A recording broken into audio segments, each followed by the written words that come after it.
Bonjour et bienvenue. Aujourd'hui, présentation de ce petit Fox Livry. Mais avant toute chose, comme d'habitude, n'oubliez pas de vous abonner à la chaîne si ce n'est pas le cas et d'aller faire un tour sur fabra.com. Petite chose à vous communiquer avant de commencer la vidéo. On est dans la période où vous n'avez pas trop de lumière, alors je m'en excuse, j'ai pas d'éclairage artificiel. J'espère que l'éclairage sera tout de même satisfaisant. Et deuxième chose, j'ai changé d'iPhone et évidemment maintenant on a un port plus ou moins standard USB-C, mais je n'ai pas encore l'adaptateur pour mon micro externe. Donc j'espère que la qualité sera tout de même satisfaisante. Vous pouvez m'en faire part dans les commentaires volontiers. Enfin bref, ce petit livret, on va d'abord voir dans quoi il est livré. Il est livré dans sa petite pochette en jute ici. Très sympa, voilà, ça fait très qualitatif, c'est très agréable. Voilà. Et avec ici un petit étui pour pas l'abîmer. Moi je suis pas spécialement étui, mais voilà, il est joliment fait. Oui, il est fabriqué lui en Espagne, contrairement au couteau en Italie. Mais voilà, il aurait eu le mérite d'être là, et puis voilà. Après, personnellement, pour matcher avec la couleur du couteau, j'aurais préféré qu'il soit marron. Mais bon, il y a plusieurs versions de ce livret, plusieurs finitions. Ça d'ailleurs, c'est une finition exclusive Knife Tools, dans ce micarta de cette couleur-là. Enfin voilà. Son prix d'ailleurs est de 79 €, 79 € sur Knife Tools, mais moi je l'ai eu à 61. Voilà, puis je crois qu'il est toujours en promo en ce moment. J'ai acheté il y a 3 semaines, un mois. Voilà, il est toujours en promo. Qu'est-ce qu'il a comme caractéristique, ce petit livret? J'insiste sur le petit, parce que il fait 88 mm fermé, 155 mm ouvert. Il a une longueur de lame, ma foi, tout de même tout à fait sympathique, de 70 mm, 70 mm. Une longueur de tranchant de 62, 63 mm, voire 4. Fox est très avare en caractéristiques techniques sur son site. Donc j'essaie de le mesurer moi-même. Voilà, c'est jamais parfait. Il y a une épaisseur de lame de 3 mm. Une finesse de tranchant mesurée par moi pour ce que ça vaut, de 0,5 mm. Il y a une émouture plate, mais assez spéciale, mais plate. Voilà. On serait tenté de dire un peu creuse, mais c'est plat. Un excellent acier M390, M390. Une épaisseur de manche de 10,5 mm environ. Un manche en micarta magnifique. Il n'a pas de clip, mais il y a ici un passe-câble, un passe-dragon. Et puis évidemment, il est fourni avec l'étui. Il a un système d'ouverture fait comme tu peux, j'ai envie de vous dire. Voilà, ici vous venez pincer la lame, ça va s'ouvrir très facilement.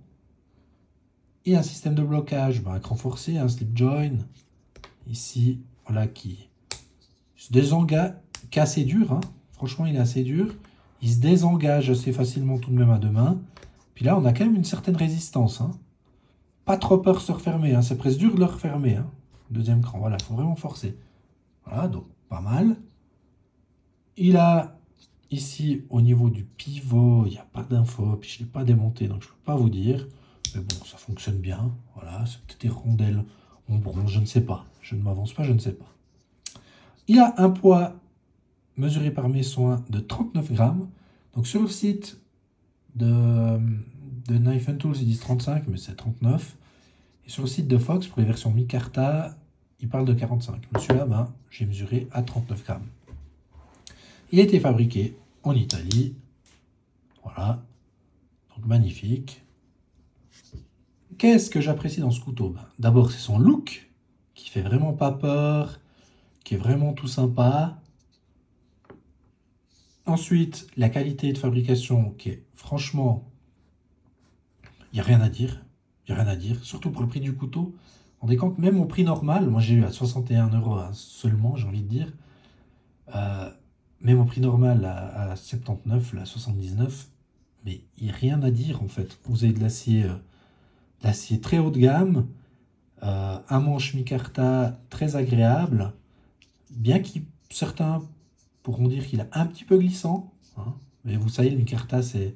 Voilà, on ne peut pas se dire, sans micarta, c'est comme ça ou comme ça. Certains sont plus rugueux que d'autres. Celui-là, il est alors très agréable au toucher, mais certains le trouveront peut-être un peu glissant. Moi, ça va, je suis assez neutre de ce côté-là. Je trouve qu'il va bien avec l'esprit du couteau, etc. Mais bon, on parlait de finition, de qualité de fabrication. C'est juste dingue. Regardez. Il n'y a rien qui dépasse. Enfin, juste dingue. C'est ce qu'on aimerait avoir partout, en fait, mais il n'y a rien qui dépasse. C'est vraiment super nickel. Là aussi, les vis, vous sentez quasiment pas qu'il y a une vis, en fait. Vous sentez le changement de matière, mais vous sentez pas qu'il y a un petit rebord parce que la vis dépasse. C'est vraiment fait de manière très, très agréable, quoi. Ensuite, ce que j'adore aussi, à part sa construction solide, on peut ici, le micarta se plie pas, même en forçant. À part sa solidité et sa construction vraiment bien faite, ce que j'aime bien aussi, c'est la prise en main. C'est un petit couteau, hein, comme j'ai dit, il mange de 88 mm. Regardez, vous l'avez super bien en main tout de même. Ici, vous avez le petit jingping là, qui va permettre de gripper si vous devez forcer, hein. Autant que vous forcez avec ça, c'est pas un couteau fait pour ça. C'est un petit couteau pour manger, pour couper vite un truc, EDC, quoi, gentleman folder par excellence. Mais voilà, dans l'assiette, alors j'ai eu depuis 2-3 semaines, je m'amuse à manger avec, etc. Franchement, il est hyper agréable, ça. Ici, ça marie la paume de la main. Vous avez le petit jingping qui vous permet d'avoir une bonne prise. Franchement,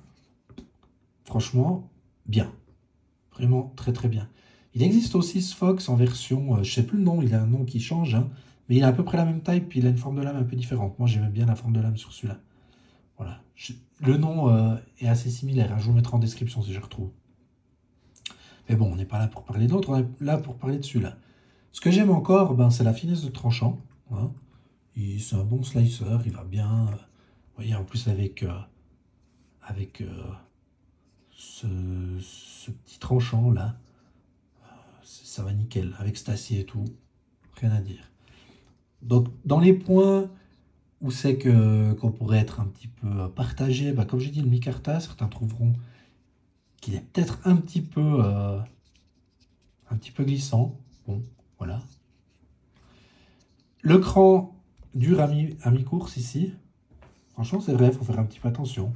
Parce que, voilà, quand il est en position comme ça, à 90 degrés, il faut mettre de la force pour arriver à le fermer, mais c'est pas plus mal pour pas se refermer sur les doigts. Voilà. Et puis, dans les points négatifs, franchement, à ce prix, j'en ai pas. Il y a une bonne prise en main, une bonne qualité de finition, il est joli. Je vois pas comment il donnait des défauts, en fait, je suis désolé. Si vous voulez un petit slip joint comme ça, franchement, à ce prix-là, je sais pas comment ils font. Que t'on voit par rapport à d'autres, hein. J'entends. Puis c'est fabriqué en Italie, hein. C'est pas du chinois, enfin voilà. Quoique maintenant les Chinois, les ouvriers chinois, enfin le niveau du chinois est presque comme l'occidental, hein. Mais voilà, c'est pour dire. Honnêtement, belle petite trouvaille. Surtout à ce prix. D'ailleurs, je vais vous le comparer un petit peu à ce qui pourrait se faire d'identique en termes de taille. Alors, vous voyez, un Victorinox 91 mm. Donc standard, hein, on est avec un Spartan. Vous voyez, c'est la même taille, hein. La même taille de couteau. Sauf que vous faites beaucoup plus avec celui-là, déjà, juste pour sa hauteur de lame. Et puis, voilà, au niveau de la taille de tranchant, c'est à peine plus, mais vous l'avez mieux en main. Enfin, c'est différent, c'est pas fait pour la même chose, mais vous voyez, c'est pour vous faire une idée, ça, la taille d'un 91 mm, quoi.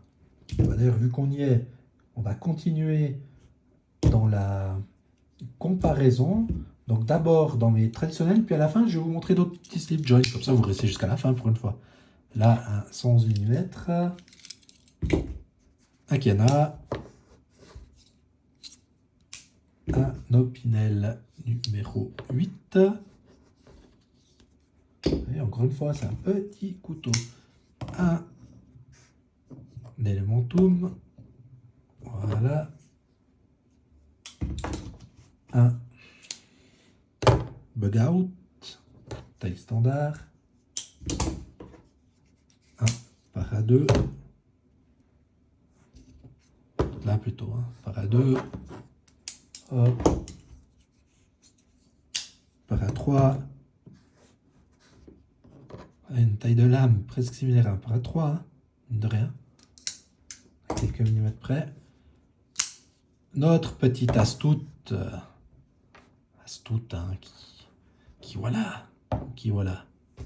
Ben, mon astoute là. Avec son manche fabriqué par Phase inox sur les internets.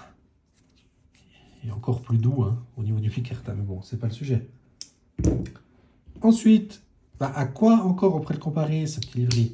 Bah, par exemple, à ce Real Steel Stella, aussi édition Knife and Tools, hein, dans cette couleur, avec le Micarta, avec lequel j'étais, on est d'accord, un petit peu dur par le passé. C'est un bon petit... il est aussi une cinquantaine d'euros, 50 ou 60 euros. C'est aussi un petit gentleman folder qui se défend. Mais bon, on est déjà sur un acier moins haut de gamme. Puis c'est chinois, enfin voilà, c'est différent. C'est pareil, mais c'est différent. Si on veut de l'italien, on est ici avec le Lion Steel Trill, hein, aussi en M390, alu, etc. Bah, lui, il est bien plus cher, hein, pour dire dans le même acier. Il est aussi plus encombrant, plus grand. Enfin, c'est pas le même type de couteau, à part que c'est un slip joint, mais c'était pour vous le montrer. Et puis là, on remet celui que j'apprécie beaucoup, c'est notre ami ici, dont le nom m'échappe, le Gitano. Voilà, Lion Steel Gitano. Voilà, c'était pour faire ouvrir un petit peu hors la taille. Et attendez, hein, que je vais vous présenter bientôt. Je suis en mode Fox en ce moment. C'est ici le petit Fox Wool Piece. Hein, petit Fox Wool Piece. On va en parler prochainement de celui-là. J'ai encore quelques tests à faire. Allez, je vous dis à la prochaine. Hein. Bye bye.